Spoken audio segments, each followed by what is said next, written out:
This is Module 5, Carbohydrates and Lipids. In this last video, I'll be talking about the structure of lipid membranes and how the saturation of the lipids in the membrane affects how tightly they pack together or how fluid the membrane is. Lipid bilayers are the major barrier for biological systems. Lipid bilayers are what makes up all of your cell membranes, and they are arranged as polar head groups are facing the hydrophilic component of water, or so their polar head groups are hydrophilic and associating favorably with water on the outside of the cell in the interstitial fluid, and also in the inside of the cell in the cytoplasm. Cytoplasm and interstitial fluid are separated by this non-polar core, hydrophobic core in the inner component. And this hydrophobic core is set up because of the long hydrocarbon chains that extend out from the polar head groups. And so these long hydrocarbon non-polar tails tend to cluster together in water via the hydrophobic effect, right? Non-polar components cluster together and polar components interact favorably with water. And so the hydrophobic lipids make up the inner core, and the hydrophilic head groups line the outside and interact with interstitial fluid, or the inside and interact with cytoplasm, both of which are water-based environments. This is a spontaneous process, and so if you take some lipids and toss it into water, you take some phospholipids and toss it into water, they will arrange themselves into a membrane automatically without the input of energy. So this is a spontaneous process. Fatty acids tend to be linked to some kind of backbone and contain one long hydrocarbon tail. And so fatty acids will tend to line up in this way to create micelles. However, phospholipids, specifically glycerophospholipids, have this polar head group and two hydrocarbon tails. And so they line up a little bit more, they're a little bit more organized. And so they form what's called a bilayer, where they have this non-polar core in the center and then two polar outsides. In a micelle, the inside of a micelle is actually non-polar. And so micelles are one way to allow for drugs to be delivered to non-polar components, non-polar drugs to be delivered. What's also interesting is this is how fatty acids are transported through the bloodstream. Remember that fatty acids are non-polar and they cannot dissolve in the aqueous environment of the blood. But micelle-like structures, which I'll get into much later, but micelle-like structures will form relationships with fatty acids in the blood, pulling them out of the blood and burying them in the center of this non-polar core of the micelle. And so the fats are happy sitting in the core of the micelle, and then they're able to travel through the bloodstream favorably because only the polar head groups of the micelle are interacting with the bloodstream. Bilayers are set up a little bit different, where the outside and the inside of the bilayer are both aqueous. And so this is another way to deliver drugs, but you would be delivering polar drugs, so dissolvable drugs this way, through a liposome, where the inside of the liposome is an aqueous environment, the outside is interacting favorably with the drug stream upon injection, and so the drug is dissolved in the center here. And this, because it's already a bilayer, can fuse with other cell membranes fairly easily because it's also a bilayer. Okay, we can measure the fluidity of a membrane based on its melting point, or the melting point is the temperature of the transition from this ordered crystalline state where there's lots more van der Waals contact between the hydrocarbon tails to a liquid fluid state where it's more disordered, the tails are moving around a lot more, and they are not in van der Waals contact. The melting point is also referred to as the transition temperature because the melting point is the temperature at which the gel phase transitions into a liquid phase. So what determines the melting point? Higher melting points or higher temperatures tend to have longer chains of fatty acids, which have more van der Waals interactions and are harder to break up with lower temperatures. And so it takes more temperature to break up the van der Waals interactions in very long hydrocarbon tails. So that's one thing that contributes to it. The other thing that contributes to the melting temperature is the degree of saturation. So if there's lots of double bonds in your hydrocarbon tails, they pack less tightly together and therefore it doesn't take as much heat to break them apart, to break up and interrupt the van der Waals interactions. And so lots of double bonds, and a higher degree of lower degree of saturation. So the more double bonds you have, the lower the melting point. The shorter the chain, the lower the melting point. The longer the chain, the higher the melting point, and the fewer double bonds you have, the higher the melting point. Just to show you what's really going on during this the gel to liquid transition. So here's what the gel phase looks like, where all the hydrocarbon tails are lined up end to end, and these are in van der Waals contact with each other. When we increase the temperature and we disrupt those van der Waals interaction, this gel phase becomes more liquid because there's more movement in the hydrocarbon tail. And so it takes on a different orientation, and you get more movement in the hydrocarbon tail, resulting in more fluidity in the membrane and less solid packing together. So let's summarize. The higher the saturation, so the fewer the double bonds, the higher the melting temperature, because without a double bond, those tails can be in van der Waals contact and stabilize each other. And so it will take more heat to destabilize those van der Waals interactions, to break them up. So fewer double bonds means a more rigid membrane. The higher the unsaturation, so the more double bonds you add, the lower the melting temp, because the addition of those double bonds already disrupts the van der Waals interactions, and it's already fairly fluid. And so you need only add a small amount, you only need increase the temperature a tiny amount to go from a gel phase to a liquid phase. The longer the fatty acid chains, the higher the melting temperature, because the longer the fatty acid chain, the more van der Waals interactions are present and the more stable that interaction is. And so you need to add more heat in order to interrupt those interactions among neighboring chains. Organisms can use enzymes to adjust the composition of their membranes to acclimate to different temperatures. And so organisms that are adapted for living in colder temperatures tend to have more fluid membranes. They have more double bonds in their membranes to keep their membranes more fluid at those colder temperatures. Organisms that are more adapted to very hot temperatures, like in the desert, tend to have fewer double bonds so that the membranes don't fall apart in the high temperature of the desert. There's other ways that we can adjust the fluidity of a membrane aside from just adjusting the temperature. One is through the insertion of cholesterol.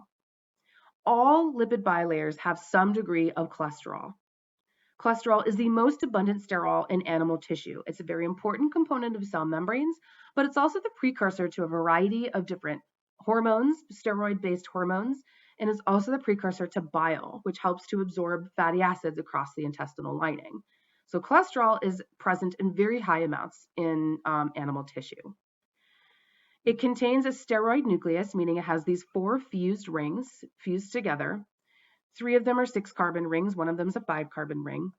And then cholesterol specifically has these additional components with this OH group here and this head group here, this long hydrocarbon head group. This is a very rigid molecule because there's very little rotation around the carbon bonds within the cholesterol molecule. And so because it is a rigid structure, the ring structure, when we insert cholesterol into the membrane, the nonpolar hydrocarbon tail inserts into the core of the lipid bilayer. And so this part here inserts into the core. And then the rigid planar ring structure associates more with the polar head group because it also has a polar head group attached to it. It's got that OH group attached to it. And so it will interact favorably with the polar head group on the ring end, and it will interact favorably with the hydrocarbon tails on the nonpolar hydrocarbon end of the molecule. The ring structure will restrict movement of nearby fatty acid chains. And so fatty acids are fairly fluid within a lipid bilayer and can move around laterally within the layer. But adding a little bit of cholesterol will reduce the ability of those fatty acids to move around. You sort of add a big ring structure in there. However, insertion of a cholesterol also prevents the tight packing of the long hydrocarbon chains. And so cholesterol works to decrease fluidity and also increase fluidity depending on where it is inserted into the membrane. So it helps to stiffen, it helps to break up these van der Waals interactions of the tails and helps to stiffen the polar interactions of the head groups. This means it helps to maintain constant membrane fluidity if temperature tends to change. And so in situations in which we have a change in body temperature, say with fever, or with a reduced body temperature if you're too cold, having cholesterol in there will help to broaden the phase transition of gel to liquid. And so here's the transition without cholesterol. Remember, this is very similar to the other graph that I was showing you, this graph here. So this is the same thing. This is our very sharp change between solid and liquid. You need only change the temperature a tiny amount to go from solid to fluid with a lipid bilayer. And that's being reflected here with this pink line without cholesterol. So a very small temperature change. So we're gel down here at a temperature of about 22, but increase it to a temperature of about 24 and we immediately go liquid. That's a really sharp change. When we add cholesterol to the lipid bilayer, it broadens the phase transition. And so very small changes in temperature will have small changes in the crystalline structure of the lipid bilayer. And so let's look at this blue line with cholesterol. See how this broadens that sharp change between temperatures. So we are down here in the solid state. So looking at that same transitional phase, we're down here in the solid state at around 20. But you can increase, or even around 10, but you can increase it 10 more degrees and we'll still be down in the gel phase. It's also true for the upper end because cholesterol increases and decreases fluidity at the same time, depending on where it is in the membrane. And so it also will reduce the sharpness of the other end of this curve, where if we increase the temperature from, say, 25 to 30, we get a very slow change from gel to liquid instead of this rapid melting of gel immediately to liquid. And so cholesterol makes membrane fluidity less sensitive to these temperature changes. The membrane doesn't go from gel to liquid immediately with a small change in temperature. It stabilizes membrane fluidity by preventing this very sharp transition between temperatures. It also helps protein function. Because it helps to affect how proteins are also moving around in the lipid bilayer, which I haven't mentioned yet, but I will in a moment. And it maintains the proper environment for membrane protein function. So I'm going to talk about that right here. I'll talk about how proteins embed within the membrane. But before I do that, I just want to reiterate that the lipid bilayer is a very fluid structure. It is in constant motion. The membranes are mixtures of many different types of lipids.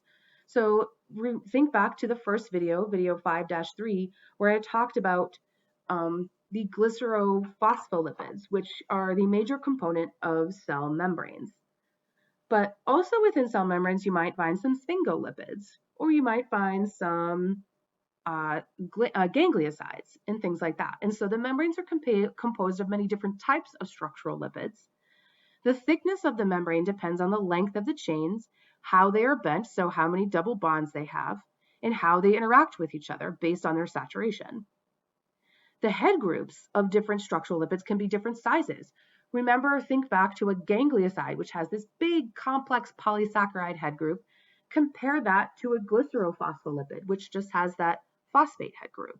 And so they're different sizes, and so they're going to interact differently with other neighboring head groups. They're going to kind of bob up and down, sort of like apples sitting on the surface of water.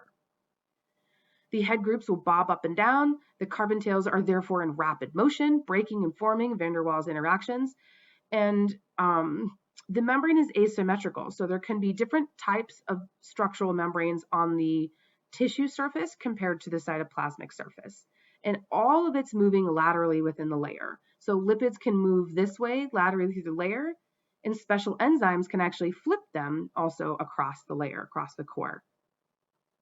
To complicate matters further, not only are the lipids able to move laterally, but also proteins that are attached to the membrane can also move within the lipid bilayer, again contributing to the fluid nature of the lipid membrane. There are three types of membrane proteins that can be associated with a lipid bilayer. There are integral membrane proteins, which have polar and nonpolar components.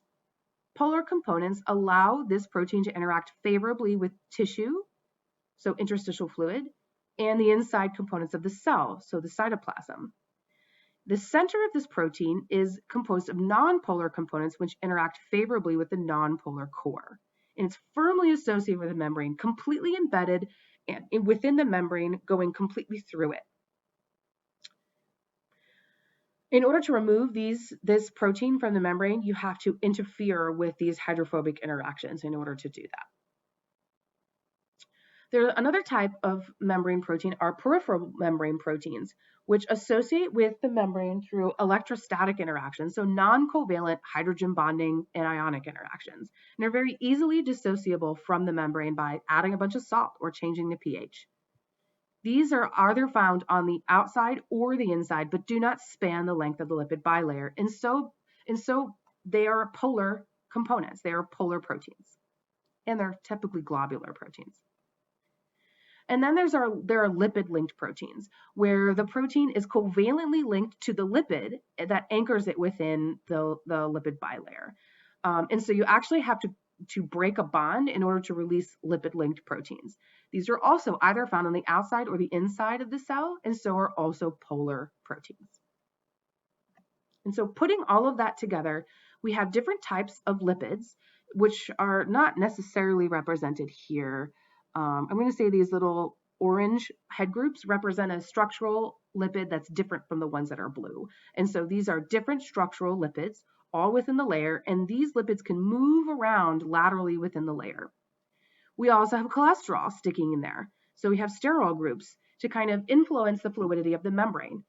We have lots of cholesterol over here, so this area of the membrane will be different in its phase transition. So it will be different fluidity compared to this area of the membrane, which has less sterol attached to it.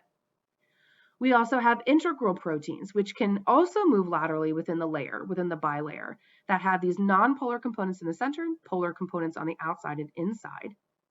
And then we have peripheral proteins stuck to it, or lipid-linked proteins stuck to it. And then sometimes these integral proteins can actually cluster together, because remember, these are all non-polar, and so non-polar components tend to find each other and cluster together. And so this is an example of one really long integral protein that spans the lipid bilayer multiple times. So it's inside, and then it spans, and now it's outside, and now it comes back and then spans, and now it's inside. And so this is one long polypeptide chain that has many non-polar components and also many polar components. And then this guy, one single integral protein, can associate with other integral proteins and then travel together as a group. And so the membrane bilayer is represented by the fluid mosaic model, where it's fluid with lipids and proteins all moving laterally in constant motion in the body, which depends on the temperature of the body and the amount of cholesterol embedded within the membrane.